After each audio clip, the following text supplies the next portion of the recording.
All right. So, folks, again, welcome. This is the Binghamton University Open House, and this session is the admissions experience. Before we go ahead and get started, Tanya and I are going to go ahead and introduce ourselves and tell you a little bit about our roles and what we're doing here in admissions and all that wonderful stuff. Tanya, you want to go first? Yeah.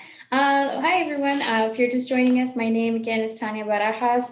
I'm an admission counselor here. More specifically, I do international admissions with Binghamton University, but I work with students from all over the U.S. as well. My territories include the Americas, so that's South America, international students in U.S. high schools, and also Canada. I also provide Spanish language information sessions and resources for students, both domestic and international, and other resources here. So we're really excited to have you here today. I'm hoping to alleviate some of the stresses that may come along with the admissions process and really frame it more as the experience that it is, and really let you know how counselors can be partners in your admissions experience as well. Very good. And my name again is Byron Gittens. I'm a senior assistant director here at Binghamton University. I have been here now a year. I'm from New York City, Queens to be exact. I'm a first-gen student. My high school had about 4,000 kids in it in Jamaica, Queens. And I remember when I went to my guidance counselor, Mr. Lederman, I said, well, I'm planning on going to college. What's the next step? He sent me into the library and gave me a book that looked like a telephone book back in the day, probably in the 90s. And maybe some of you sat your kids on it as like a high chair for a dinner. But he told me, look through this, find a college and tell him where to mail the transcript. That was the end of it. So there was no cell phones. So technology like this was not happening. College fairs, none of that stuff. So I've been in admissions now for 11 years. It wasn't my first choice, obviously. I don't think any of us wake up and say we're going to be an admissions counselor. I was in corporate America, got an MBA, working in banking, working in hotels, was with Hilton for several years. And then finally, 2008 was not a good year for many, and for-profit industries had to take a cut. And so some people were sitting down looking for work, figuring out what the next step was going to be. And that's how I ended up in education, if you really want to know how I ended up here. And I stayed for 11 years. Prior to Binghamton, I was at University of Maryland College Park, recruiting there, getting students from Connecticut, New York City. And before that, kind of like what Tanya's doing now, I was at UConn doing international admissions. So I was covering Southeast Asia and South America. So you have good people on this session with you with admissions experience, and we're really here to kind of help you out through the process. Even though some parents on here may know exactly what the role is of the student, what their role is, and what the next steps are. I always have to tell parents it's the student's first experience. They've never been through this before. So it's good that they have you, but at the same time, we have to make sure that we're addressing their anxiety and their needs as well. So apologies if some of this sounds maybe a little redundant for those parents who know the process. So we're going to go ahead and start this presentation. I'm going to go ahead and share my screen with you folks. So just bear with us. Okay. So we're going to start off just again explaining who Binghamton is, and you'll see some of this as we go through it. But many of you who may not know who we are, Binghamton University is part of the SUNY system. So the state university system of New York, with the universities and colleges that we have the largest school system in the nation. Yes, the UC system has more bodies, but as far as the freestanding institutions, we have 64 state schools and colleges. So it is the largest network of campuses out there. Binghamton is at the top there when we talk about the #1 public in New York. Academic-wise, the resources we have are similar to large public flagship institutions throughout the United States. However, we're more of a medium-sized institution. Now, when we talk about the experience versus the process, it's important to understand this is going to be a long quest to find the right fit of schools for you and your student. This is also going to help the student to develop as we go through this process. This is much more of a process of checking boxes to kind of figure out admissions, reaching out to find that perfect school that you would like to graduate from. You're learning to connect with a support network and look deeper into your own self towards what gets you excited for the future. I mean, what are your goals? Where do you see yourself in the next 3 or 4 years? And ideally, a college that's going to help you make that impact. Now, when we get to this part here, this is more of a timeline overview. I always tell parents and students, you really have to make sure that you create a timeline, okay? This is a process where there's a lot of things, a lot of pieces juggling around. It's not only schools that you think you may want your son or daughter to go to, it may be things that they're interested in. So it's very important to have an overview, a timeline of not only the types of schools, but maybe understanding and being honest about finances. This is a process where sometimes I've seen parents and students, everyone wants to jump in the driver's seat. The parents are paying for the education, so the students should be listening. So it's really a give and take. But if you can sit down together and create a timeline of everything that should be happening from 9th grade on. I know on this presentation, we probably have mostly seniors and maybe there's a few juniors on here. Could be a couple of freshmen on here, I'm not sure. I've always told families that this starts in the 9th grade. This is not a process that should be starting junior and senior year. I was at a college fair, I think it was the New York Big Apple Fair.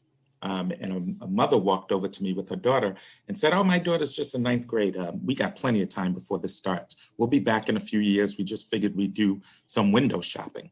Not really. This starts in 9th grade, folks. So it's important to start building what types of schools you want to go to. So some folks say, well, how do I figure out what type? Start making a list of majors. What are some of your interests? What are some of the hobbies you're doing in high school? Do you want to go further away? Are you currently happy with the climate you're in? I mean, you can go very much into detail with a lot of this.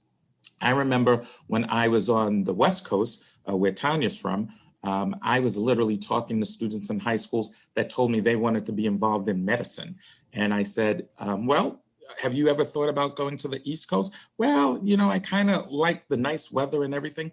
Well, if you're thinking about going into the healthcare industry, you better know, some of the ailments that happen in other areas where people do get sick, not just by the climate of, the nice weather and not going into like below freezing temperatures and other things that may happen in other areas. So I think it's when we talk about search and looking for different types of schools, just throw everything on paper at first. And then you can start to weed things out by size, by if they have your program, if they have the clubs and organizations that you're interested in being a part of. Do you want to be in a suburban community? Do you want to be in a metropolitan city? These things matter. The applying needs to start at some point. It's very important when you're applying, you are reading dates and deadlines from all these different schools. If you have 5 and 6 schools on your list, it's imperative that we're looking at their website to determine what dates things are due, what application they're on. There's several applications out there. I know everyone tends to use the Common App, but believe it or not, our New Yorkers will use the SUNY app if they're only planning on staying in New York. And there's also the Coalition application out there. So it's important to kind of make sure you know the deadlines for institutions as far as when an application's due and what's the components. Then the decision process will kind of happen. That doesn't usually happen. Most folks know right away, but there's a national deadline, May 1st, for students to pay their deposit and make their decision, okay? And we'll talk a little bit more about that because there are some schools that have early decision, which means that's a binding agreement. So if you get accepted, they're expecting you to come. And then enrolling, which I kind of alluded to with the May 1st piece. Great. So with regard to that admissions experience, all of the things that Byron was telling you about, that experience is going to blossom and evolve over time. So right now it's sort of a broader experience. What we want you to really focus on are what your values are.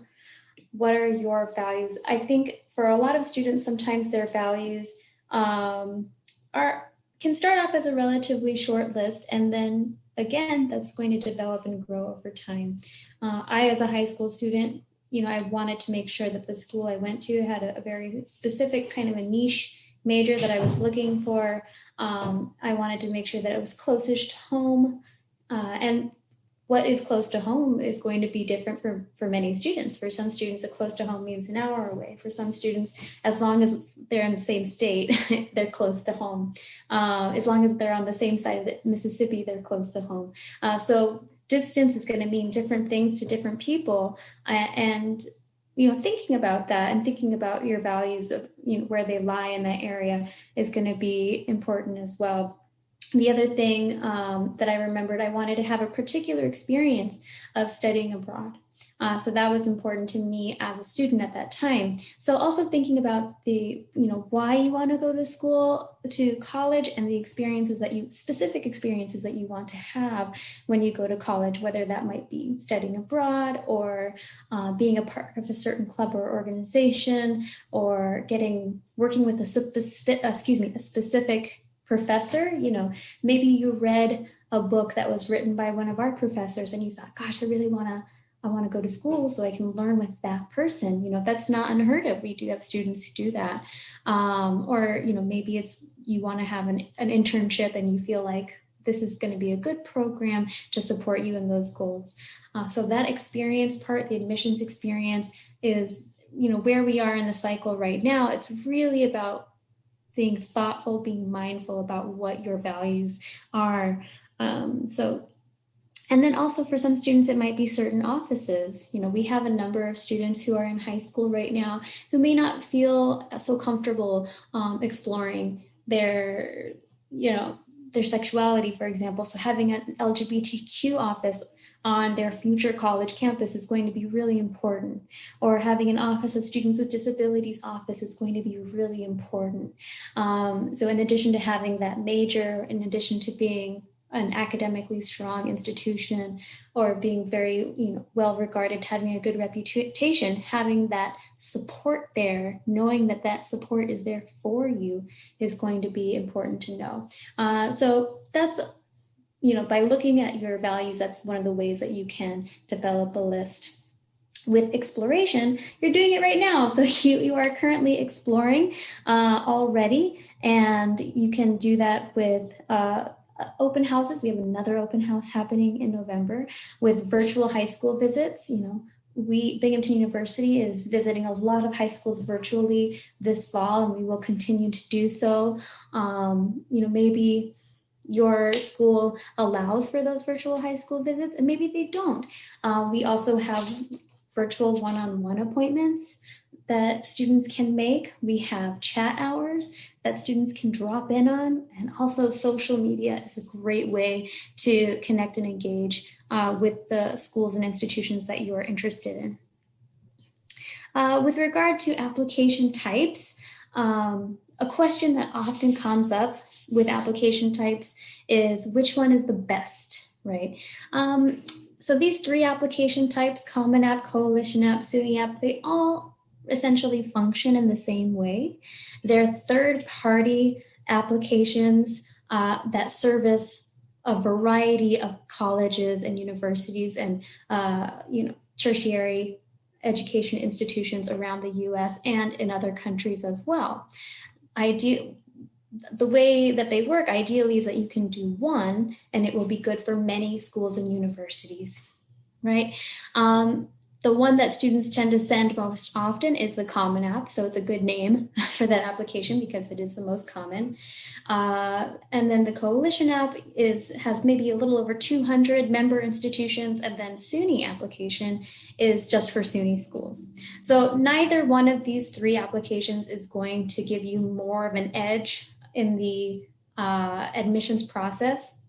Once you've gone through that list making period and you have your list of, 4, 5, 10, some students apply to 15 or more schools, and sometimes, you'll start to see trends. You'll start to see, okay, well, 7 out of 10 of these schools, it looks like they accept the Common application. So you can fill out the Common application and it'll go to all 7 of those schools. You don't have to fill out an individual application for each one. So the goal is that it reduces the amount of labor that you have to do in the application side of things. Great. Okay, folks, so a couple of things here, and that's why I was explaining that it's very important that you are looking at particular institutions' deadlines. You're on their admissions page because not everyone is going to have the same type of deadline. Some folks may have things that are needed in addition to an application. So it's very important. I tell students, you're going to start off by exploring the schools on your list and what they have to offer. I mean, when we talk about early action is really for those students who they're going to have more power. Okay, it gives you more power. It gives you more time to make decisions on where you may be ending up. Early action is not binding, so please do not get that confused with early decision. Where early decision again sometimes is not sometimes it's a commitment to go to where you said you were going to go if you are choosing to be considered for early decision. Benefits of regular gives students, again, more time on the front end to gather materials, helps to avoid rush and spend more time exploring schools. Now, I will tell you this. What I found with students when they are pushing for early action, depending on where they are, it could be because of an honors program. It could be because of these elite programs that an institution may have, whether it could be an engineering program, a nursing program, or some of these where there's limited seating.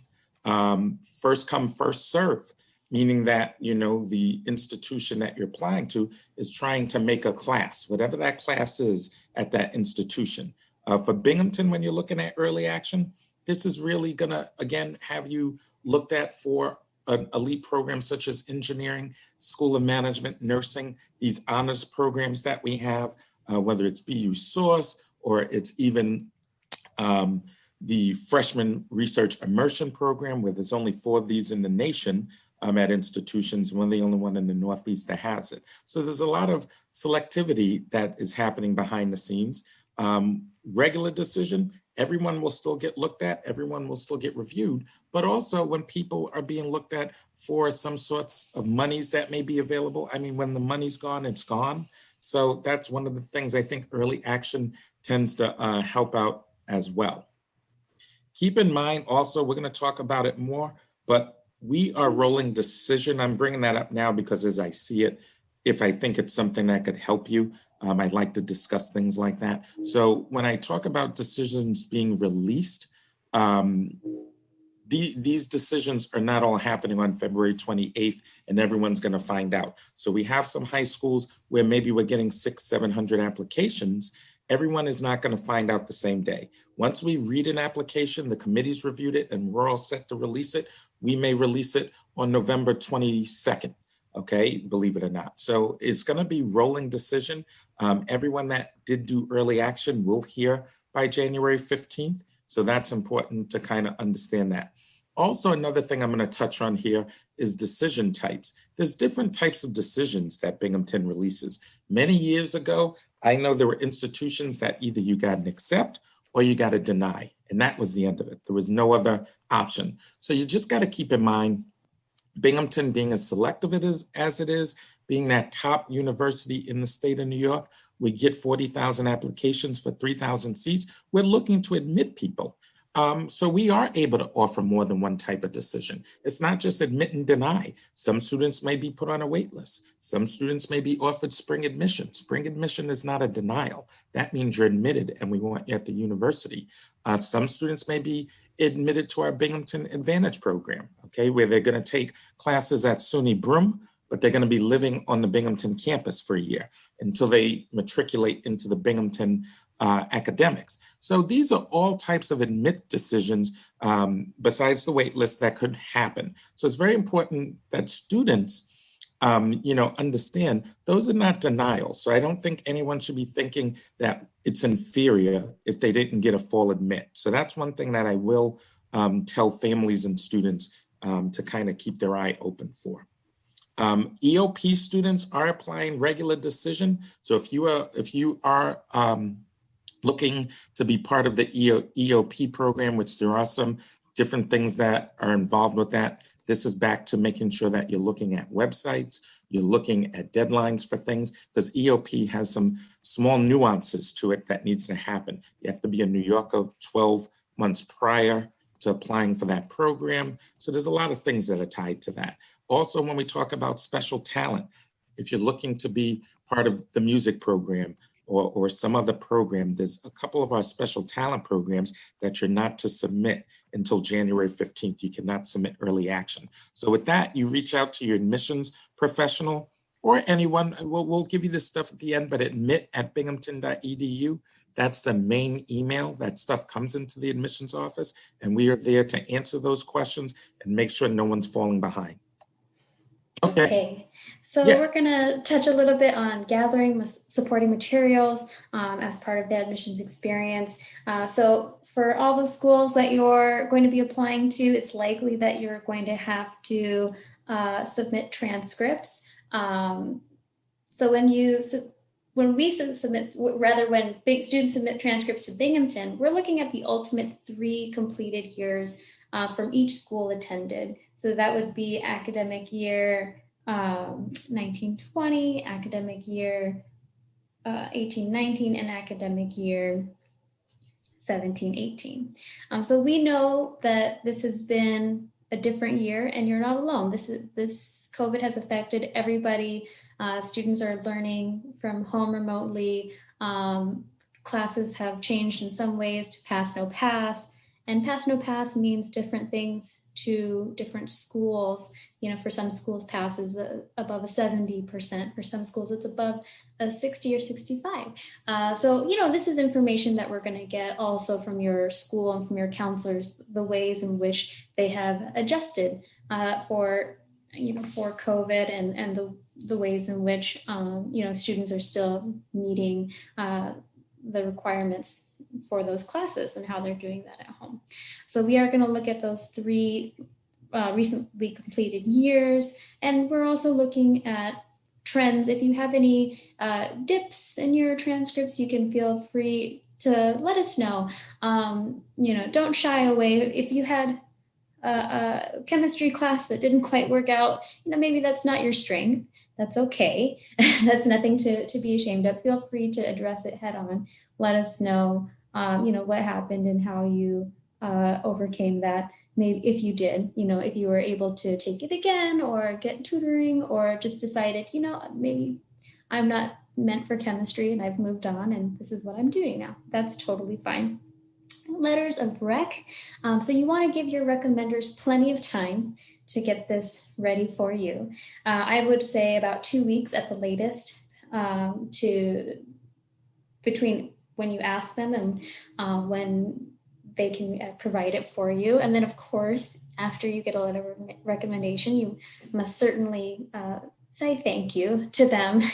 I think from a remote, since we're all remote now, or many students are continuing to be remote, a thank you email would be appropriate as well. So who should this recommender be? It should be somebody, either a counselor or a teacher who knows you very well, knows your work well, and can really attest to your potential to succeed in a university environment and your potential to contribute to that environment as well. So typically a letter of recommendation is maybe like 1 page or a few paragraphs long.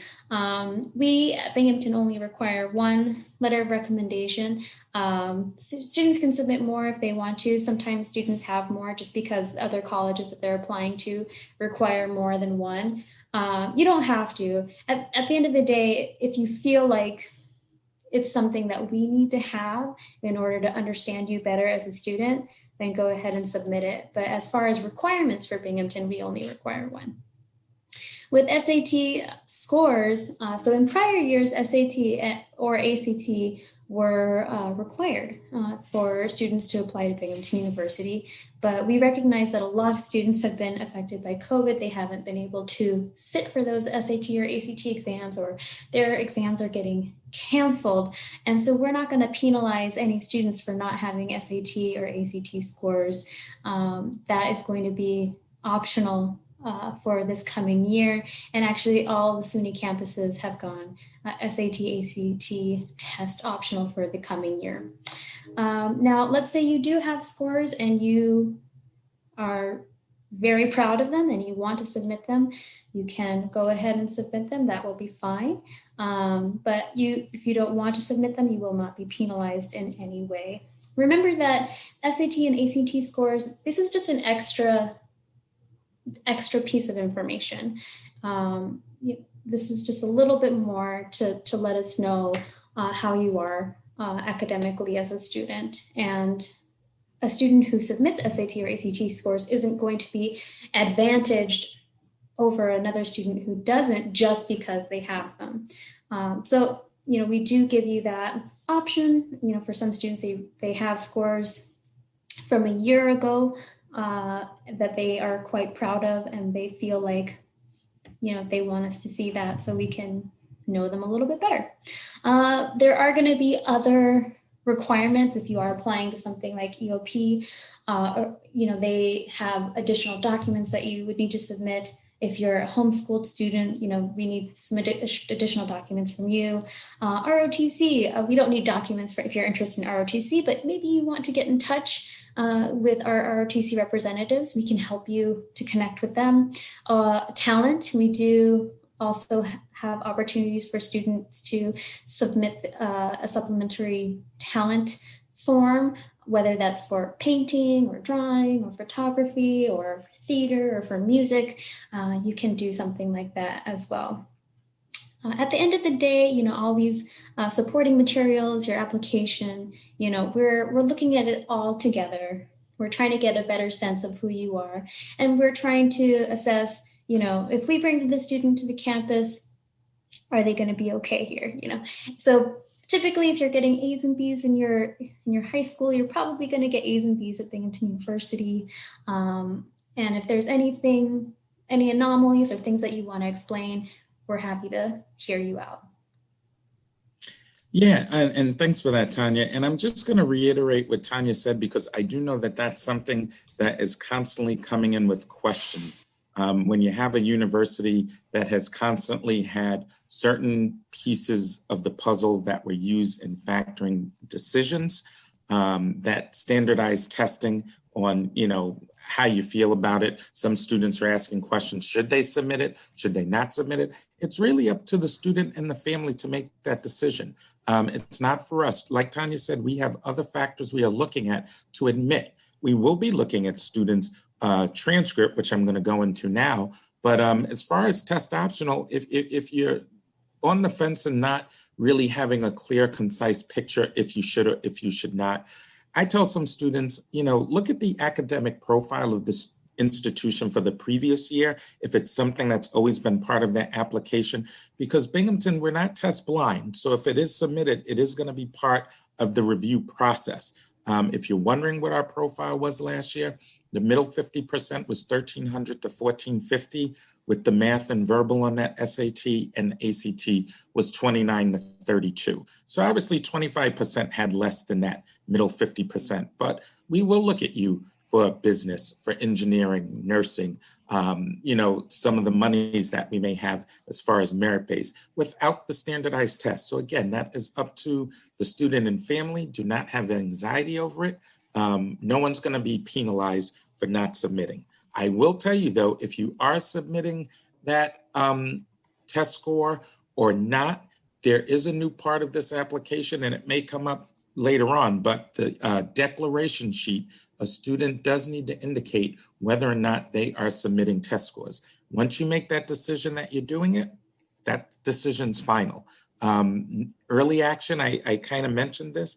The students for early action applying by November 1, you have till December 1 to submit supporting documents, whether it's the counselor recommendation, whether it's the declaration page, which is new this year for the standardized test. You do have to say yes or no. Application's incomplete until you make that decision. So you have to December 1st to make sure you have that into us, your final supporting information, okay? Now, the transcript. I kind of talked about it at the beginning. This starts in 9th grade. So we are getting a transcript We will not be just pulling GPAs off a transcript and we're good to go. There's all sorts of GPAs out there, and I've seen some, depending on where you are, someone telling me this is a 6-point scale and this is a 108.5 and everything. We look at things to really be at 100 scale. You know, we look at AP courses for the extra weighting. We look at honors. We look at college level work. Okay, some of these schools have IB curriculum, international baccalaureate curriculum that students are taking. The exams are totally up to you if you're looking for credit, but we're looking at the transcript to make sure there is rigorous coursework. Now, Tanya, I think mentioned it before, if you go to multiple high schools or you were somewhere else, we need all these transcripts. We need to see a freshman year, a sophomore year, and a junior year. We understand there's different countries sometimes that students may have come from, and the transcripts are different. We've both seen that from our professional lens, so we know how that works. But we want to see a complete secondary school of coursework happening from beginning to end. By the time you submit your transcript to us, we'll see course and progress for your senior year. So we'll see what you're taking, but we are going to be reviewing 9th, 10th, and 11th. Freshman year, obviously, depending on, how students adapt to a high school, it may have been rough. So we can tell what an upward trend is. We can tell freshman year may have been rocky. Then look at this grade, 10th, 11th grade. We can also tell what happened to these seniors last semester, possibly, when COVID had happened and all sorts of things were going on in a household. So we've been doing this for several years. This isn't the first time we've seen transcripts or we've been able to tell. So we do peel the onion to try to find out what's going on in this transcript. However, if you see something that we're gonna see and have questions about and it's not explainable, I would encourage you to reach out to your admissions counselor or to at least make sure it's covered. I know in the Common App this year, there's a special spot for COVID because some folks have had some tragedies in their life. Could have been economical. When we talk about that, it could have been losing somebody. And there could have been a lot of things that have happened with people. So there is a spot for that if something has impacted you and you really need to discuss it. You don't have to use your essay for that portion. We're going to be looking at high schools in the context. Not every high school has AP courses. Not every high school will have rigor. They're doing the best they can, and that's the end of it. So we're looking at schools in the context of what they offer, what the student did. Sometimes the counselor may say, nope, you can't take any AP courses till you're a junior, and you can take one, then you can load up senior year. And we'll see that. We'll see it in the profile. Your counselors usually send us a profile, so we'll know exactly what's going on in the high school. Most of us are in the territory, so we know the high schools, especially if we live in that community. Some of us are regional, so we're based in certain areas, and we do not live in Broome County or at Binghamton. So we'll know what's really happening in the school to kind of understand the transcript, but you're encouraged to reach out to us as well. We don't want to see, we don't really need to get too heavily into this, but some students get senioritis. After they get an admissions decision, there could be some, us not getting what we bargained for. Students dropping classes that we saw were in progress, changing of schedules happening, grades going downward after they get the decision. Just try to continue to be professional where that's concerned. No one wants to have, admissions rescinded based on what was being offered and now they're not getting it. So it's just important to understand, do the best you can. We understand students weren't always strong when they got in high school. We see it all the time. And a lot of that has to do with commuting. Some folks may ride the train an hour away to get to a specialized high school, or maybe their parents are having them leave a community to go to another advanced community. So we're looking at a whole host of things. Not one transcript is going to do it for us. We're looking at counselor recommendations, teacher recommendations, extracurricular activities that happen. There's a whole host of things we're looking to make an admissions decision. So I don't want you to get hung up on some of this stuff that I'm mentioning. So after you click submit, the process, or rather the admissions experience, is not quite over. It comes in waves. So once you click submit, you want to make sure that you're still in contact with the colleges and universities that you have applied to. Many of them will send we'll send you communications. They'll send you a confirmation that they've received your email. They may ask you to activate a particular portal that's unique to that college university. We have what's called a status checker. So when students apply to Binghamton University, they do receive an email confirmation, and within that confirmation, they're also prompted to set up their status checker, creating a username, creating a password, things like that. There are different timelines for different things, as we had gone over before. You may have a list of schools that you're ready to apply to. Some you may do early action, some you may do regular. So you may be in different stages of the process, but clicking submit for some and not yet for others.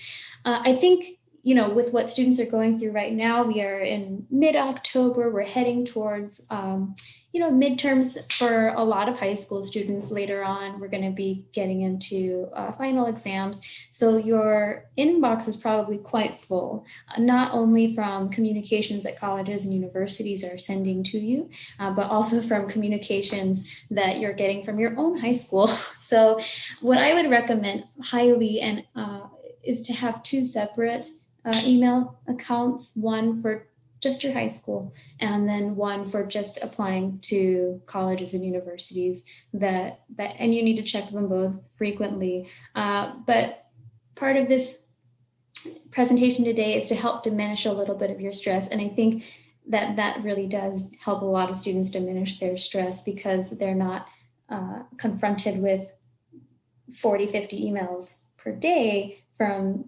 the various colleges and universities that they're communicating with. So if you can have that live in another email, that's going to help your stress level a little bit, and it's going to help you to stay somewhat organized as well. So you want to make sure that you have that separate email, that you continue to check it, and that you follow up with anything that is recommended. For example, some students, we do have them, they apply early action and they feel like, great, I'm done. Now I'm just going to wait and it'll be fine. And then they don't check their email and they don't realize that actually the college or university has asked for additional information. So you want to make sure that you do check those. Finding right fit. Yes. So when we talk about fit, folks, and I don't think this could be talked about enough. And the reason we are saying that is because, we see it all the time when we're talking to students. Last year we were on the road traveling, and we travel all over, and it's not one place. Tanya's jet setting all over the world. Not right now, but she's all over the place. And it's the same thing. Students are looking to understand, with all these university and colleges, how do I determine? They're hearing the same thing. They're hearing this and that. You have to do a couple of things. And I think one of the main thing is making that list that we talked about in the beginning, finding what you want in a university. That's the first thing. And when we talk about what we want, do we want a big school? Do we want a lot of sports? Do we want to have an honors program? Do we want to make sure that the campus is diverse? Do we want a school that has an engineering college on it? Do they have the pre-programs? And when I talk about the pre-med, the pre-dental, the pre-health, the pre-pharmacy, the pre-law, to get you ready for a graduate program. What's the retention rate? Are these students coming back next year? Luckily we have a 92% retention rate. What's the average starting salary? Are people making just the national average of $52,000 when they leave the university? Or are they making $60,398, which is Binghamton's average? So it's not all about just money and those things, but usually for a student, when they're making their list and then they have like 50 schools they're looking at, we need to then start looking at ROI. And if you're not doing it, the parents will definitely be doing it. Making sure there's graduation rates, making sure that there's average starting salaries, making sure that there's a lot of alumni to help propel the student into that focus, making sure there's internship opportunities, making sure the professors, there's distinguished professors there, or at least folks that know what they're talking about. and looking at a pattern of what has happened with people that have went there prior to my son or daughter showing up there. What was the student outcome? So I think that is a helpful thing in finding fit. Another thing is we have to be honest with the dorming situation. What we want to see for housing, as far as is it newer dorms? Am I going to have a roommate? Of course, most people are.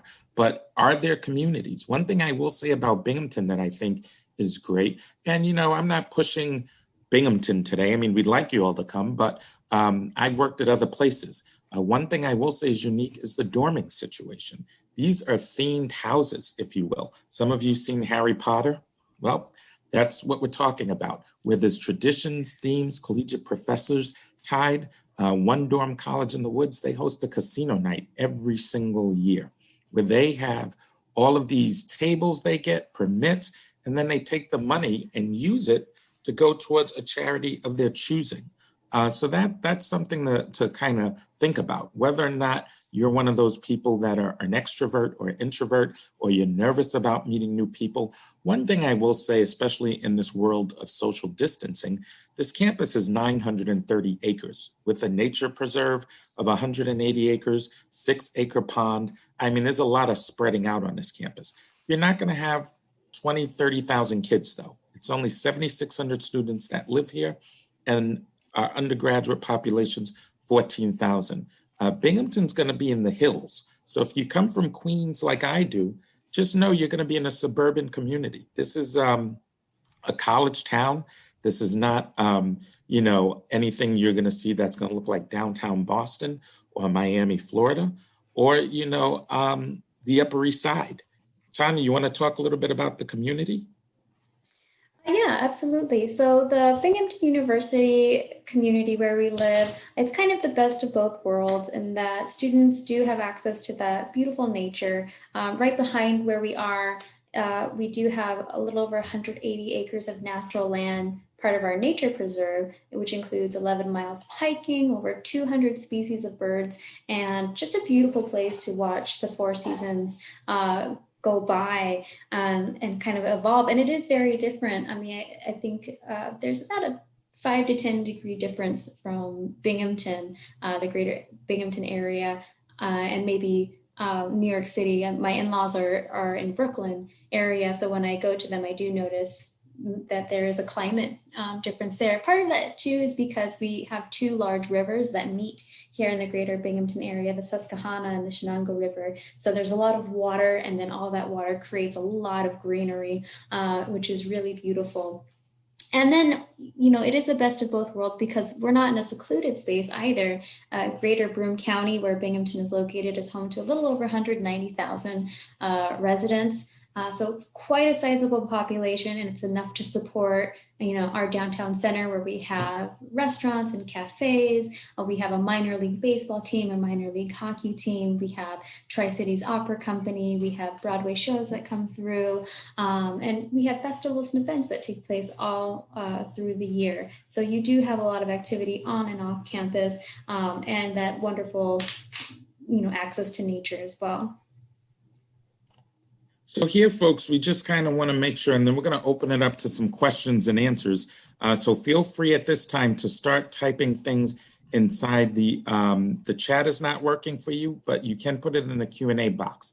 The chat is disabled. So just use the Q&A box, maybe start putting some questions you have in there. I will tell you, we are having another open house starting in November. So make sure you're on the lookout for that. It's important that if your son or daughter is not getting emails from us at Binghamton, that they literally are on our mailing list. The way they do that is request information. They can go right on the website and kind of sign up for that to make sure that they're getting information from us. But we're going to go ahead and stop sharing screen now. And we are back. So we are here now to answer any questions. I did have a couple that I saw online. So I'm just going to go through and kind of just maybe, touch on these, and then we can get into the Q&A box. I think we talked about admissions as a whole and the experience. and went into the process a little bit. The essay, again, I know people get nervous about the essay. You have a lot of options for your essay. Just make sure that when you do the college essay, you are really, that's your interview. Binghamton is not holding interviews. It's impossible for the amount of applicants we are going to be talking to, and it's not fair to do for some and then not do for all. So your application is your interview. It is how we are going to get to know you. It's important that that essay, whatever topic you choose, you are trying to capture a reader. You are thinking about what you're writing. You're passionate about what you're writing. You are trying to convey, whereas if the person you let read it, and it's not always going to be your parent. Maybe they can start, but it really should be someone who maybe doesn't know you. You know, work with that on your parent because the parent is too close to the situation. We need some people who are going to be objective to what they're reading and really get a feel of seeing a story and some emotion happening by it. And people can do that with a sports essay. You can do it with the student government essay, whatever it is that you're passionate about. So make sure you're getting some folks to kind of help you with that. Tanya, there was another one here. Does Binghamton believe there is value in exploring different majors before choosing? You know, I'm not going to answer that as Binghamton University. I'm going to answer that as Tanya Barajas. And I would say that if you do something like that, explore, you should do it because it's your value, not because it's the university or the college that values that. When you apply to Binghamton University, we are going to evaluate your application as part of the school. So we have our 6 schools: Harper College of Arts and Sciences, School of Management, School of Engineering, College of Community Public Affairs, and also Decker College of Nursing, and then the pharmacy school, which is more of a grad school. So, you know, we do have students who come to us who are like, psychology, I'm a psychology major, that's what I'm going to do. It's going to be great, and I'm all over it. And then they come and they are exposed to something that they had never considered, and they're like, I'm not interested in psychology anymore. I want to change my major. And that's fine. That's fine to do. And then we have students who are very honest. They're like, you know what? I am really into STEM. I'm not quite sure like which one of the sciences I want to do. And I don't really want to make that commitment right now. So I'm going to come in undecided. I'm going to look at chemistry, but I'm also going to look at bio. That's fine too. That's totally fine. I think the value that we're trying to impart here, particularly with this session, is that you really look in and see what it is that you value. I think the other side of that I'm going to read into that question too, is that we get a lot of students who ask, does it look bad if I apply undecided? It doesn't. We don't look at a student who applies undecided and go, they don't know what they want. We look at that student, we're like, okay, they're coming and they're excited to be here on our campus. They're excited with what we're offering, and they're ready to take a look around and see what's good. And that's fine. We admit so many undecided students, and that is totally fine. I just wanted to share. No, that was great. Now this I'm going to just hit on really quickly because I think we hit on this enough with the SAT and ACT, at least where we think we kind of conveyed it enough. But again, it's really up to your family what you choose to do with this test optional situation. Again, I will tell you, when you're looking at an academic profile of institution, if it was me, I'm just speaking like if it was me now at this point. If I'm applying to an institution and I know that the institution is test optional, but they're not test blind, meaning that if I submit an SAT score and it's part of the application now, and that it will be considered in the review process, doesn't mean that it's going to penalize you. I wouldn't submit something that is way out of the range of what that profile was the year before. So let me give you an example. If it was me and I was submitting my SAT scores to Binghamton or whomever, and they told me the middle 50% was 1,300 to 1,450, I personally would not be submitting an 1,100 SAT, especially if it's test optional. I just wouldn't do it. If it's 1,300, sure. If it's 1,250, sure. Even 1,200, maybe I would. But it's really up to you, the family. I know that question came up, so I just wanted to touch on that again to kind of leave people with an ease on that one. I see something about, is there a maximum number of college credits accepted from a high school? So that comes up occasionally where students, and we do have some high schools in New York City and other places where students are leaving with an associate's degree. Okay, they're literally getting 60 credits and so on. They're coming in advanced standing, those students, unless they've completed, when you do high school, when you do post credits after high school graduation, that allows you to come in as a transfer student. Students are taking college classes in high school, whether it's dual curriculum through another institution, prior to getting their high school diploma. That just helps you to come in advanced standing. So that's the difference with that. And you won't come in here with 90 credits, impossible, but we've seen students coming in here with 60 credits. We also have to make sure there's enough to count towards general education as well. Yeah, I just wanted to expand on that a little bit too. So I think that the key thing that Byron shared was after high school graduation. So we have a lot of students who are taking AP or International Baccalaureate or dual enrollment courses while they're still in high school. So this question comes up every year, you know, am I a first year student or am I a transfer student because I have these credits? So you're only considered a transfer student if you've earned college credits after you've graduated from high school. So you've completed high school. That doesn't mean that you won't have credits that transfer over. You know, we are quite generous actually with the number of credits that we do transfer over. If you're taking AP exams and you get a 3 or 5, 3, 2, 5, not a 3 or a 5, you can get a 4, 2, 3, 4, or 5. You know, that's worth roughly like 4 credits depending on the exam that you take. For International Baccalaureate, if you're taking high level exams in International Baccalaureate and you earn a 4 or 5, that's about 4 credits. A 6 or 7 is worth about 8. And then we also transfer some credit over for A levels. So if you're doing a Cambridge curriculum as well. So these aren't as advantageous to you in the admissions part as it is after you have been admitted and you're enrolling, because then that's where you see the fruit of that labor. You get those credits. And from the admission side and the beginning side, we're like, oh, okay, you know, they're challenging themselves with these classes. That's really good. So we, regardless of what curriculum you're in, this is something that Byron mentioned before. Every school is different. We're looking at you in the context of your school. We want to see that you're both doing well in the curriculum that you're in and challenging yourself with what you have access to.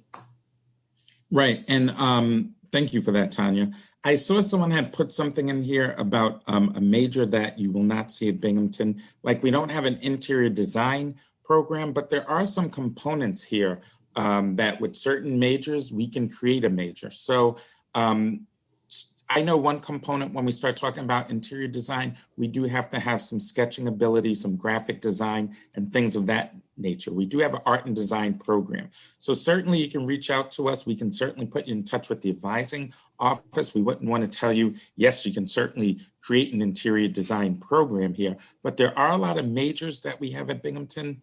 Some of them were created through Harper College of Arts and Sciences because they have so many different options in there where they can create a major of where students are looking to do something specifically that may not be listed. Obviously, it has to be approved by the professors, the PhD professors, and a panel. But in Harvard, we do have some art and design programs where that could be a possibility.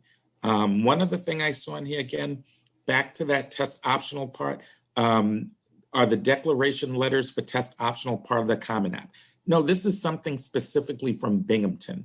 So when you apply to us, one thing that is added this year, which is a requirement to complete your application, is the declaration sheet where you will indicate, yes, I'm sending SAT scores or ACT scores. No, I am not sending SAT or ACT scores. So your option, but your application will not be complete until you complete that form in the app checker. And for those who want to, again, wait till December 1st, if you're early action, you have till December 1st to complete all supporting documents, including that declaration page that's there. So again, don't panic over this. We've made decisions on other things. Yes, the test was required, but not everyone always had the highest SAT score or fell within that. middle 50%. We are looking at other things to admit, but that form is required, and it's not coming from Common App. That's specifically coming from Binghamton. Tanya, one question that was here was, what is unique about the Decker College of Nursing that sets it apart from other nursing programs? I mean, I know we're ranked number 14 in the state, but you want to share anything? I would say, Decker College of Nursing is a direct entry program. So that's not, well, it's not unique. There's a lot of programs, nursing programs within the United States where it's kind of a provisional admission where you're admitted and then you have to complete some coursework or some other things. And then the school will decide if you can continue forth with that nursing program or not. So our Decker School of Nursing isn't that way. If you're admitted, you're admitted, you're in the program. You're in Decker School of Nursing. In general, Decker enrolls about 50 first year students and about 50 transfer students every year, which includes both sophomore and junior transfers. I feel like a lot of people who are applying to nursing don't realize that they could actually apply as sophomores. They feel like they have to get lots of courses complete and then apply as a junior. You can still apply as a transfer student as well. And then our Decker School also has a BAT program, which stands for Baccalaureate Accelerated Track. So this is designed for students who have an undergraduate degree in a different area, not nursing, something else, but they want to go into nursing. This is something that they can apply to. The prerequisite, though, is that they have to already have a degree. So that's a little bit about our nursing program. Very good. And the last question we have here, folks, and then we'll be mindful of time to wrap up and let you enjoy the rest of your Saturday. Does Binghamton track demonstrated interest? So I'll tell you this, we can see it. I mean, it's no secret. We can see who's looking at emails. We can see who has an interest in Binghamton. We can see who's reaching out. We can see who's signing up for these events.